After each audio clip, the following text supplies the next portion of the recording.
विद्यार्थियों, तुहाडी 10वीं दी लाजमी पंजाबी पाठ पुस्तक विच टॉपिक नंबर 4 जिहड़ा कि वाक दीआं किस्मां अते वाक वटांदरा दे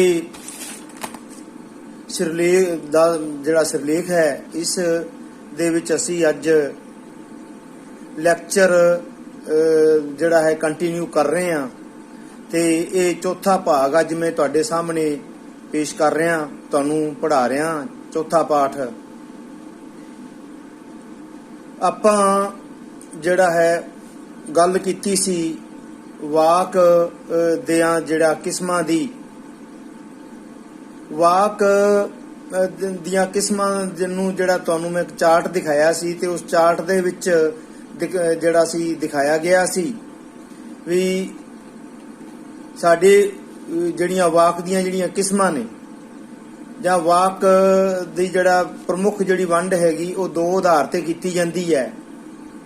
एक बनतर दे आधार ते वंड ते एक कारज दे आधार ते वंड।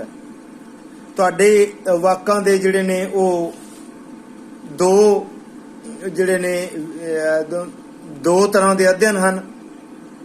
एक है वाक दी बनतर, यानी कि वाक दी बनावट, सेंटेंस स्ट्रक्चर भी वाक जिहड़ा है स्ट्रक्चर जिहड़ा है उसकी बनतर दे आधार ते जिहड़ा है वो एक वंड कीती गई है। ते दूसरी वंड कीती गई है वाक दा कारज। वाक दे दो मेन मतलब जिहड़े टॉपिक ने, मेन मतलब जिहड़ा दो जिहड़े डिस्कस करन वालियां जिहड़ियां मुख गल्लां ने वो ने वाक दे आधार ते जिहड़ा है वाकां दी वंड ते दूजी वंड जिहड़ी है वो कारज दे आधार ते वंड। अच्छा, पहला असी वाक दे बनतर दे आधार ते वंड दी गल करांगे। सधारण वाक, नंबर 2 संयुक्त वाक, नंबर 3 मिश्रत वाक। अगे आपां सधारण वाक जिहड़ा है वो उस तरह दे वाक हुंदे हन जिस दी असी जिहड़ी है उस दे वाक नूं तोड़ नहीं सकदे। इस दे विच एक ही जिहड़ा है मुख वाक अते बाकी एक अधीन वाक हुंदा है। इस दे विच एक क्रिया हुंदी है, तो वर्ब हुंदा है, एक विशा हुंदा है। ते दूसरा है संयुक्त वाक। संयुक्त वाक हुंदा रलवां मिलवां वाक। संयुक्त रलवां मिलवां वाक हुंदा है। इस नूं पहला सधारण वाक नूं असीं सिंपल सेंटेंस कहांगे ते संयुक्त वाक नूं असीं कंपाउंड सेंटेंस कहांगे। ते अगे है जटिल वाक यानी मिश्रित वाक। इस दे नाम तो ही स्पष्ट है भी ये कई वाकां दा मिश्रण हुंदा है, इस करके इस नूं कंपलैक्स सेंटेंस कहा जाता है। ये जटिल हुंदा है, पेचीदा हुंदा है, गुंझलदार हुंदा है, वलदार हुंदा है ते मिश्रित हुंदा है। अगे असी इन्हां दी जिहड़ी है वो स्टडी करांगे। तुहानूं मैं चार्ट राहीं दस्सिया सी ते पहला मैं तुहानूं दस चुका भी अंग्रेजी दे विच जिहड़ा है वो वाक नूं जिहड़ा है सेंटेंस दा स्ट्रक्चर कहा जाता है ते भाषा विग्यान दे विच सेंटैक्स कहा जाता है। अगे जिहड़ा है इस दे जिहड़े उपवाक ने इस नूं कलाज कहा जाता है। इस दे विच जिहड़ा है एक जिहड़ा है मुख वाक हुंदा है, इस नूं प्रिंसीपल कलाज ते एक बाकी जिहड़े इस दे नाल अधीन वाक ने उन्हां नूं असीं जिहड़ा है वो सबऑर्डिनेट कलाज कहने। ते हुण आपां इन्हां नूं एक एक करके जिहड़ा है इस दीयां किस्मां नूं डिस्कस करांगे भी बनतर दे आधार ते जिहड़ियां 3 किस्मां किहड़ियां ने। नंबर 1 सधारण वाक। जिहड़ा वाक जिहड़ा है वख-वख उपवाकां दे विच ना वंडिया जा सके, यानी कि उस वाक नूं असीं ना तोड़ सकीए अते जिस विच एक उद्देश ते एक विधेय हुंदा है। विधेय नूं जिहड़ा है असीं भविखबाणी कहने की भविखबाणी कीती जांदी है। वाक दे विच जिहड़ा है विशा रखिया जांदा है। वाक दे विच जिहड़ा है एक उसदा जिहड़ा है कोई मंतव अगे हुंदा है, भविखबाणी कीती हुंदी है, एक मंतव हुंदा है जिसनूं उद्देश कहने आ। ਅਤੇ जिस विच एक उद्देश ते एक विधेय होवे उसनूं अकेरा वाक एक अकेरा वाक कहा जाता है। इस दे विच अकेरे वाक दे विच एक क्रिया हुंदी है ते इस नूं असीं सधारण वाक भी कहने आ। ਤੇ ਨਾਂਵ ਵਾਕਾਂਸ਼ ਅਤੇ ਕਿਰਿਆ ਵਾਕਾਂਸ਼ ਸਧਾਰਨ ਵਾਕ ਦੇ ਲਾਜ਼ਮੀ ਤੱਤ ਹਨ। ਨਾਂਵ ਵਾਕਾਂਸ਼ ਜਿਹੜਾ ਹੈ ਉਹ ਤੁਹਾਨੂੰ ਮੈਂ ਇਸ ਦੇ ਬਾਰੇ ਜਿਹੜਾ ਦੱਸਿਆ ਸੀ ਵੀ ਵਾਕਾਂਸ਼ ਜਿਹੜਾ ਇਸ ਨੂੰ ਅੰਗਰੇਜ਼ੀ ਦੇ ਵਿੱਚ ਫਰੇਜ਼ ਕਿਹਾ ਜਾਂਦਾ ਹੈ। ਇਹ ਜਿਹੜਾ ਹੈ ਨਾ ਇਸ ਦੇ ਵਿੱਚ ਕੋਈ ਨਾ ਕੋਈ ਨਾਂ ਹੁੰਦਾ ਹੈ, ਕੋਈ ਨਾਮ ਹੁੰਦਾ ਹੈ ਤੇ ਨਾਮ ਤੋਂ ਬਾਅਦ ਕੋਈ ਨਾ ਕੋਈ ਪੜਨਾਮ ਤੋਂ ਵਾਕ ਸ਼ੁਰੂ ਕੀਤਾ ਹੁੰਦਾ ਹੈ। ਤੇ ਇੱਕ ਹੁੰਦਾ ਕਿਰਿਆ ਵਾਕਾਂਸ਼, ਯਾਨੀ ਕਿ ਜਿਹੜੀ ਵਰਬ ਦੇ ਨਾਲ ਰਿਲੇਟਡ, ਜਿਹੜੀ ਵਰਬ ਦੇ ਨਾਲ ਸੰਬੰਧਿਤ ਜਿਹੜੀ ਹੈ ਉਹ ਫਰੇਜ਼ ਹੁੰਦੀ ਹੈ। ਇਹ ਸਧਾਰਨ ਵਾਕ ਦੇ ਜਿਹੜੇ ਨੇ ਦੋ ਇਹ ਲਾਜ਼ਮੀ ਤੱਤ ਹਨ ਤੇ ਇਸ ਨੂੰ ਅਸੀਂ ਜਿਹੜਾ ਹੈ ਉਹ ਇਸ ਤੋਂ ਇਲਾਵਾ ਮਤਲਬ ਜਿਹੜਾ ਹੈ ਹੋਰ ਵਾਕਾਂਸ਼ ਜੁੜ ਕੇ ਜਿਹੜੇ ਨੇ ਜਿਵੇਂ ਜਿਵੇਂ ਵਾਕਾਂਸ਼ ਇਸ ਦੇ ਨਾਲ ਜੁੜਦੇ ਜਾਂਦੇ ਹਨ ਤਾਂ ਇਹ ਸਧਾਰਨ ਵਾਕ ਦਾ ਵਿਸਤਾਰ ਹੁੰਦਾ ਜਾਂਦਾ, ਭਾਵ ਸਧਾਰਨ ਵਾਕ ਅੱਗੇ ਤੋਂ ਅੱਗੇ ਵੱਧਦਾ ਜਾਂਦਾ ਹੈ। ਦੋ ਉਦਾਹਰਨਾਂ ਤੁਹਾਨੂੰ ਦਿਆਂਗਾ ਵੀ ਮੰਨ ਲਓ ਸਤੀਸ਼ ਪੜ੍ਹ ਰਿਹਾ ਹੈ, ਸਤੀਸ਼ ਪੜ੍ਹ ਰਿਹਾ ਹੈ। ਇਸ ਦੇ ਵਿੱਚ ਪਹਿਲੇ ਵਾਕ ਦੇ ਵਿੱਚ ਜਿਹੜਾ ਹੈ ਉਹ ਇਹ ਸਧਾਰਨ ਵਾਕ ਵਜੋਂ ਜਿਹੜਾ ਹੈ ਉਪਰੋਕਤ ਜਿਹੜੇ ਦੋਵੇਂ ਵਾਕ ਜਿਹੜੇ ਨੇ ਉਹ ਸਧਾਰਨ ਵਾਕ ਦੇ ਵਜੋਂ ਵਿਚਰ ਰਹੇ ਹਨ ਤੇ ਦੂਸਰਾ ਵਾਕ ਦੇ ਵਿੱਚ ਮੈਂ ਐਡ ਕਰਦਾ ਵੀ ਜਿਵੇਂ ਸਤੀਸ਼ ਕਿਤਾਬ ਪੜ੍ਹ ਰਿਹਾ ਹੈ। ਅੱਛਾ, ਪਹਿਲੇ ਵਾਕ ਦੇ ਵਿੱਚ ਸਿਰਫ ਨਾਮ ਵਾਕਾਂਸ਼ ਅਤੇ ਕਿਰਿਆ ਵਾਕਾਂਸ਼ ਵਿਚਰ ਰਹੇ ਹਨ, ਯਾਨੀ ਕਿ ਪਹਿਲੇ ਵਾਕ ਦੇ ਵਿੱਚ ਕਿਰਿਆ ਹੈ ਅਤੇ ਨਾਮ ਹੈ। ਇਸ ਦੇ ਵਿੱਚ ਆਬਜੈਕਟ ਨਹੀਂ ਦਿੱਤਾ ਗਿਆ, ਇਸ ਕਰਕੇ ਸਾਨੂੰ ਨਹੀਂ ਪਤਾ ਲੱਗ ਰਿਹਾ ਵੀ ਰਜਿੰਦਰ ਜਾਂ ਸਤੀਸ਼ ਜਿਹੜਾ ਹੈ ਉਹ ਪੜ੍ਹ ਤਾਂ ਰਿਹਾ ਹੈ ਪਰ ਕੀ ਪੜ੍ਹ ਰਿਹਾ ਉਹ, ਇਸ ਦੇ ਬਾਰੇ ਸਾਨੂੰ ਨਹੀਂ ਪਤਾ ਲੱਗ ਰਿਹਾ ਵੀ ਕਹਾਣੀ ਪੜ੍ਹ ਰਿਹਾ ਹੈ, ਕਵਿਤਾ ਪੜ੍ਹ ਰਿਹਾ, ਕੀ ਪੜ੍ਹ ਰਿਹਾ, ਇਸ ਦਾ ਪਤਾ ਨਹੀਂ ਲੱਗਦਾ। ਲੇਕਿਨ ਦੂਸਰੇ ਵਾਕ ਦੇ ਵਿੱਚ ਜਿਹੜਾ ਹੈ ਉਹ ਕਿਤਾਬ ਦਾ ਜ਼ਿਕਰ ਕੀਤਾ ਗਿਆ ਹੈ। ਕਿਤਾਬ ਦੇ ਵਿੱਚ ਜਿਹੜਾ ਹੈ ਉਹ ਪਤਾ ਲੱਗ ਗਿਆ ਸਾਨੂੰ ਵੀ ਕਿਤਾਬ ਪੜ੍ਹ ਰਿਹਾ, ਕਿਤਾਬ ਕੀ ਹੋਗੀ, ਆਬਜੈਕਟ ਹੋਗੀ। ਯਾਨੀ ਕਿ ਸਪੀਚ ਜਿਹੜੀ ਹੁੰਦੀ ਹੈ ਇਸ ਦੇ 8 ਭਾਗ ਜਿਹੜੇ ਨੇ ਉਹ ਅਸੀਂ ਕਰ ਸਕਦੇ ਹਾਂ।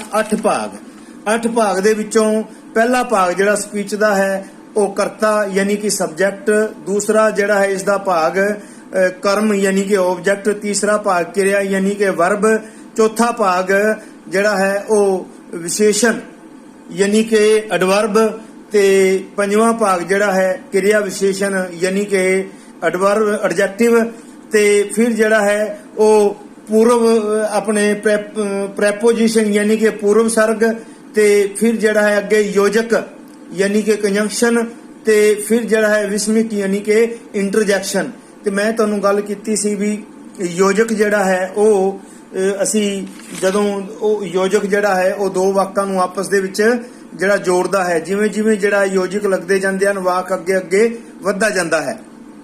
ਅੱਗੇ ਜਿਹੜਾ ਹੈ ਅਸੀਂ ਜਿਹੜਾ ਸੈਕੰਡ ਜਿਹੜਾ ਹੈ ਇਸ ਦਾ ਭਾਗ ਉਹ ਹੈ ਸੰਯੁਕਤ ਵਾਕ।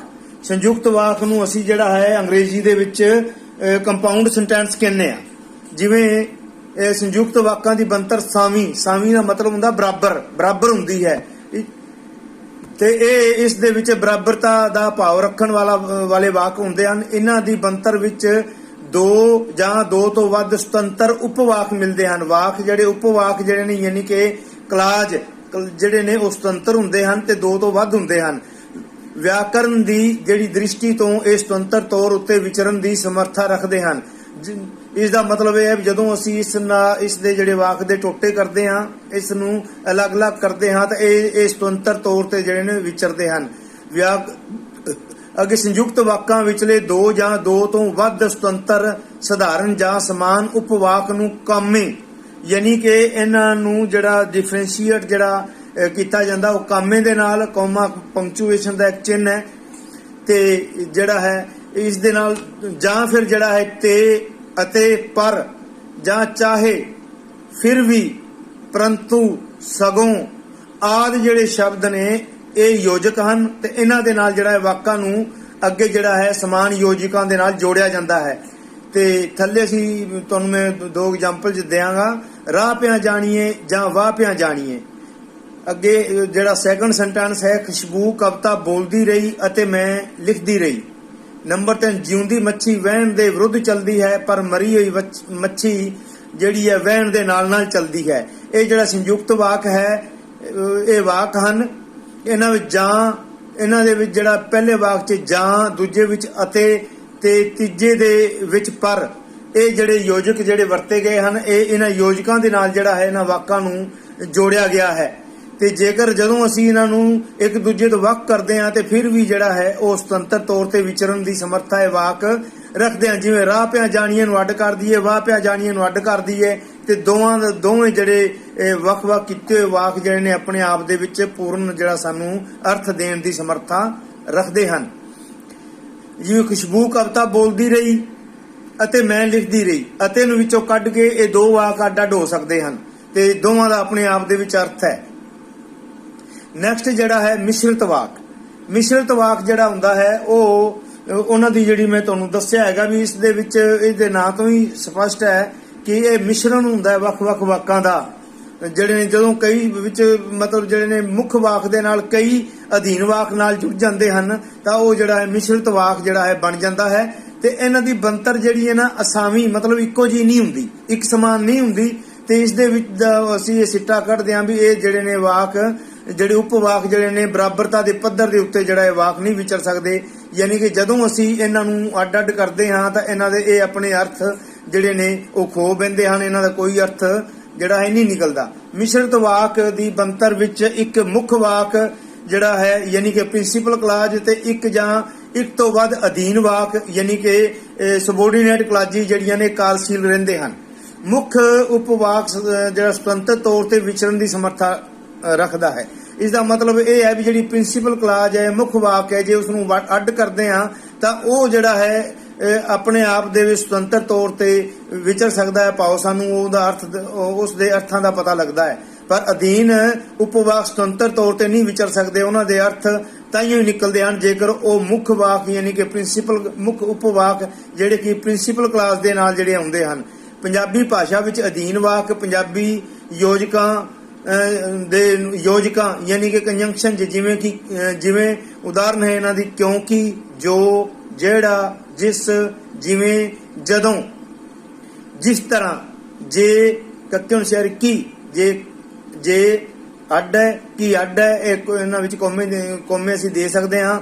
ਆਦਿ ਨਾਲ ਜਿਹੜੇ ਵਾਕ ਸ਼ੁਰੂ ਹੁੰਦੇ ਨੇ ਇਹਨਾਂ ਮਤਲਬ ਕੰਜੰਕਸ਼ਨ ਦੇ ਨਾਲ ਸ਼ੁਰੂ ਹੁੰਦੇ ਨੇ, ਇਹ ਸਾਰੇ ਅਧੀਨ ਯੋਜਕਾਂ ਦੀ ਸ਼੍ਰੇਣੀ ਦੇ ਵਿੱਚ ਸ਼ਾਮਲ ਹਨ। ਅਧੀਨ ਯੋਜਕਾਂ ਦੀ ਸ਼੍ਰੇਣੀ ਵਿੱਚ ਸ਼ਾਮਲ ਹਨ ਯਾਨੀ ਕਿ ਇਹਨਾਂ ਦੇ ਜਿਹੜੇ ਯੋਜਕ ਨੇ ਉਹ ਅਧੀਨ ਹੁੰਦੇ ਹਨ। ਜੇਕਰ ਇਹ ਯੋਜਕ ਨਹੀਂ ਆਉਂਦੇ ਤਾਂ ਇਹਨਾਂ ਦਾ ਕੋਈ ਅਰਥ, ਯੋਜਕਾਂ ਨਾਲ ਨਹੀਂ ਆਉਂਦੇ ਤਾਂ ਉਹ ਮਤਲਬ ਉਹ ਜਿਹੜੇ ਆ ਸਬੋਰਡੀਨੇਟ ਕਲਾਜ਼ੀ ਜੀ ਇਹਨਾਂ ਦਾ ਕੋਈ ਅਰਥ ਨਹੀਂ ਰਹਿੰਦਾ। ਉਦਾਹਰਨ ਅਸੀਂ ਦੇ ਸਕਦੇ ਹਾਂ। ਉਸ ਨੇ ਕਿਹਾ ਕਿ ਅੱਜ ਸਾਡੇ ਸਕੂਲ ਦੇ ਵਿੱਚ ਵਿਗਿਆਨ ਮੇਲਾ ਸ਼ੁਰੂ ਹੋ ਗਿਆ ਹੈ। ਦੂਜਾ ਵਾਕ ਹੈ ਕੁਝ ਵਿਦਿਆਰਥੀ ਅਜਿਹੇ ਵੀ ਹੁੰਦੇ ਹਨ ਜਿਹੜੇ ਆਪਣੇ ਅਧਿਆਪਕਾਂ ਦਾ ਨਾਂ ਰੁਸ਼ਨਾ ਦਿੰਦੇ ਹਨ। ਇਹਨਾਂ ਵਾਕਾਂ ਦੇ ਵਿੱਚ ਜਿਹੜੇ ਅਸੀਂ ਕਹਿ ਸਕਦੇ ਹਾਂ ਵੀ ਜਿਹੜੀ ਪ੍ਰਿੰਸੀਪਲ ਕਲਾਜ਼ ਜਿਹੜੀ ਉਪਵਾਕ ਜਿਹੜਾ ਹੈ ਮੁੱਖ ਵਾਕ ਹਨ ਤੇ ਬਾਕੀ ਜਿਹੜਾ ਇਹ ਉਸਨੇ ਕਿਹਾ ਜਿਹੜਾ ਮੁੱਖ ਵਾਕ ਹੈ ਪ੍ਰਿੰਸੀਪਲ ਕਲਾਜ਼ ਹੈ। ਦੂਸਰੇ ਵਾਕ ਦੇ ਵਿੱਚ ਜਿਹੜੇ ਆਪਣੇ ਅਧਿਆਪਕਾਂ ਦਾ ਨਾਂ ਰੁਸ਼ਨਾ ਦਿੰਦੇ ਹਨ, ਇਸ ਦੇ ਵਿੱਚ ਜਿਹੜਾ ਹੈ ਪ੍ਰਿੰਸੀਪਲ ਕਲਾਜ਼ ਹੈ। ਤੇ ਬਾਕੀ ਜਿਹੜਾ ਵਾਕ ਦਾ ਜਿਹੜਾ ਭਾਗ ਹੈਗਾ ਉਹ ਸਾਰਾ ਅਧੀਨ ਵਾਕ ਹੈ ਯਾਨੀ ਕਿ ਸਬੋਰਡੀਨੇਟ ਕਲਾਜ਼ ਹੈ। ਤੇ ਅਜਿਹੇ ਉਪਵਾਕ ਪੂਰਾ ਅਰਥ ਪ੍ਰਗਟ ਕਰਨ ਲਈ ਇੱਕ ਦੂਜੇ ਦੇ ਉੱਤੇ ਨਿਰਭਰ ਕਰਦੇ ਹਨ। ਫਿਰ ਵੀ ਧਿਆਨ ਨਾਲ ਅਸੀਂ ਮਤਲਬ ਜੇਕਰ ਇਹਨਾਂ ਨੂੰ ਦੇਖੀਏ ਤਾਂ ਇਹਨਾਂ ਵਿੱਚੋਂ ਕੋਈ ਇੱਕ ਉਪਵਾਕ ਦੂਜੇ ਉਪਵਾਕ ਨਾਲੋਂ ਜਿਹੜਾ ਕੁਝ ਜਿਹੜਾ ਵਧੇਰੇ ਸੁਤੰਤਰ ਹੈ, ਪਰ ਪੂਰਨ ਸੁਤੰਤਰਤਾ ਇਹਨਾਂ ਨੂੰ ਫਿਰ ਵੀ ਨਹੀਂ ਹੈਗੀ। ਪੂਰਨ ਅਰਥ ਅਸੀਂ ਉਦੋਂ ਹੀ ਦੇ ਸਕਦੇ ਹਾਂ, ਸਮਝ ਸਕਦੇ ਹਾਂ ਇਹਨਾਂ ਦਾ ਜਦੋਂ ਇਹ ਨਾਲ ਆਉਂਦੇ ਹਨ। ਇਹ ਮਤਲਬ ਮੁੱਖ ਵਾਕ ਯਾਨੀ ਕਿ ਪ੍ਰਿੰਸੀਪਲ ਕਲਾਜ਼ ਦੇ ਨਾਲ ਆਉਂਦੇ ਹਨ। ਕੱਲ ਅਸੀਂ ਵਾਕ ਦੀਆਂ ਪਿਆਰੇ ਬੱਚਿਓ ਵੀਡੀਓ ਤੁਹਾਡੀ 14 ਮਿੰਟਾਂ ਤੋਂ ਉੱਪਰ ਹੋ ਗਈ ਹੈ ਤੇ ਇਸ ਕਰਕੇ ਕੱਲ ਅਸੀਂ ਮਤਲਬ ਜਿਹੜਾ ਹੈ ਵਾਕ ਦਾ ਅਗਲਾ ਪਾਠ ਕਰਾਂਗੇ। ਇਹ ਲੈਕਚਰ ਦਾ ਤੁਹਾਡਾ ਚੌਥਾ ਭਾਗ ਹੈ ਤੇ ਇਹ ਤੁਸੀਂ ਜਿਹੜਾ ਧਿਆਨ ਕਰੋ ਇਹਨਾਂ ਨੂੰ ਤੇ ਕਰੋਨਾ ਵਰਗੀ ਮਹਾਮਾਰੀ ਤੋਂ ਦੂਰ ਰਹੋ ਤੇ ਆਪਣੇ ਆਪ ਨੂੰ ਬਚਾਓ। Thank you.